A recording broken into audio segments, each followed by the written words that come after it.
মোৰ মৰমৰ বন্ধুসকল, মই আপোনালোকৰ মাজত আপোনালোকৰ মৰমৰ MS। আপোনালোকে চাই আছে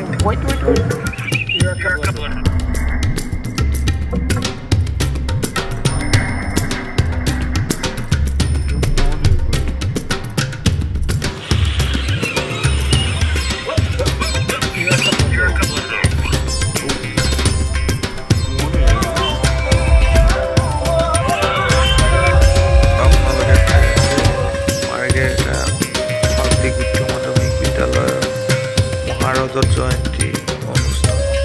তিনিদিনীয়া কাৰ্যসূচীৰে এই অনুষ্ঠান পালন কৰা হৈছে 25, 26, 27 আৰু 28 তাৰিখে আমাৰ সকলোৰে অতি মৰমৰ জনপ্ৰিয় কণ্ঠশিল্পী জুবিন দা আৰু প্ৰিয়ংকা ভৰালী